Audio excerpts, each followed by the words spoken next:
Hello friends, हूँ छुं प्रेमिला भावनगरथी। आज આપણે એવો મસાલો તૈયાર કરશું કે મઠનું શાક તમે આંગળીઓ પણ ચાટતા રહી જશો, તેટલું સ્વાદિષ્ટ અને એકદમ મસ્ત એવું બનીને તૈયાર થશે। વિડીયોમાં એન્ડ સુધી બન્યા રહેજો। વિડીયો ગમે તો લાઇક શેર કરજો। ફેસબુક ઉપર જોઈ રહ્યા હોય તો ફોલો કરી લેજો। યુટ્યુબ પર જોઈ રહ્યા હોય તો સબસ્ક્રાઈબ કરી લેજો અને લાઇક કરવાનું ભૂલતા નહીં।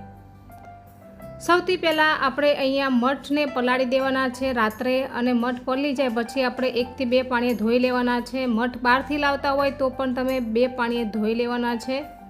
આ મઠનું શાક તમે એકવાર ખાઈ લીધું તો વારંવાર બનાવશો, અઠવાડિયામાં 2 વાર તો ચોક્કસ બનાવશો, એટલું ટેસ્ટી અને સ્વાદિષ્ટ બને છે। તો અહીંયા મેં 2 પાણીએ મઠને ધોઈ લીધા છે। હવે આપણે આને સાઈડમાં મૂકી દઈશું અને એક સ્પેશિયલ મસાલો તૈયાર કરી લઈશું।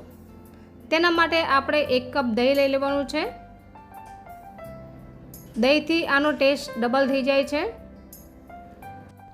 લસણની ચટણી એડ કરી દઈશું, હલ્દી પાવડર એડ કરી દઈશું, ધાણા જીરું પાવડર એડ કરી લેશું, લાલ મરચું પાવડર એડ કરી લેશું।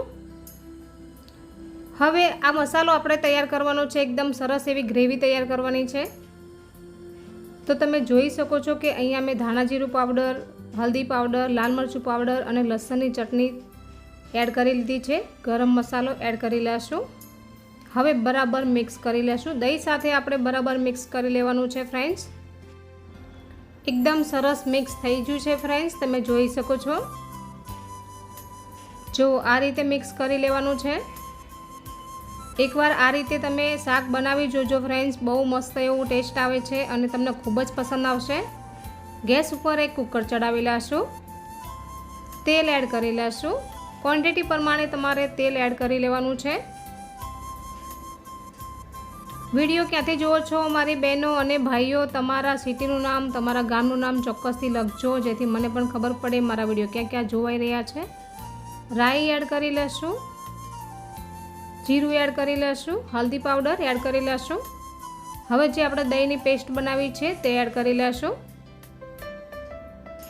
થોડી વાર ચલાવી લેશું। એકવાર આ રીતે બનાવો અને પછી ટેસ્ટ કરો, પછી મને કમેન્ટમાં લખજો કે તમને આ રેસીપી કેવી લાગી। હવે 1 થી 2 મિનિટ સુધી આપણે આ રીતે ચલાવતા રહેશું। આ વિડીયો હું ભાવનગરથી બનાવી રહી છું ફ્રેન્ડ્સ। ભાવનગરના આજુબાજુથી જોઈ રહ્યા હોય તો પણ કમેન્ટમાં જરૂરથી લખજો। હવે આપણે મઠ એડ કરી લેશું। મઠને આપણે 2 પાણીએથી ધોઈ લીધા છે, એકદમ ચોખ્ખા કરી લીધા છે। બરાબર મિક્સ કરી લેશું અને આ રીતે ચલાવી લેવાનું છે। આ વિડીયો તમે ફેસબુક ઉપર જોઈ રહ્યા હોય તો ફોલો કરી લેજો નવા વિડીયો જોવા માટે, અને યુટ્યુબ પર જોઈ રહ્યા હોય તો સબસ્ક્રાઈબ કરી લેજો। ધાણા જીરું પાવડર અડધી ચમચી, લાલ મરચું પાવડર અડધી ચમચી એડ કરી લેશું। 1 ટીસ્પૂન હલ્દી પાવડર એડ કરી લેશું, સ્વાદ અનુસાર નમક એડ કરી લેશું। બરાબર મિક્સ કરી લેશું અને ચલાવી લેશું। એકવાર જો તમે આ રીતે શાક બનાવી લીધું ને ફ્રેન્ડ્સ, તો તમે વારંવાર આ જ રીતે શાક બનાવશો, એટલું ટેસ્ટી બને છે અને ખૂબ જ સરસ એવું બને છે। હોટલનું શાક પણ ભૂલી જશો, એટલું મસ્ત બને છે।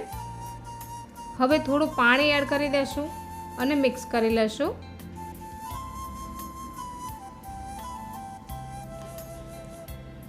હવે આપણે ઢક્કન બંધ કરીને આપણે 2 થી 3 સીટી થવા દેશું।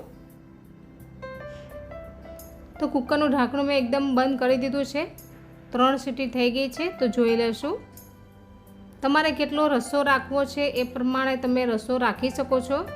અહીંયા મેં ઓછો રસો રાખ્યો છે। તો એકદમ સરસ આપણું શાક છે તે બનીને તૈયાર થઈ ગયું છે ફ્રેન્ડ્સ। વિડીયો ગમ્યો હોય તો લાઈક કરજો, કમેન્ટ કરજો।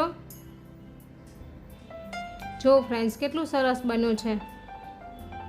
નીચે ઉતારી લેશું। એકદમ ટેસ્ટી સ્વાદિષ્ટ આ શાક બનીને તૈયાર થઈ ગયું છે। એકવાર ખાઈ લીધું તો આંગળીઓ પણ ચાટીને ખાશો, એટલું મસ્ત બનીને તૈયાર થાય છે। Thank you for watching. આવજો।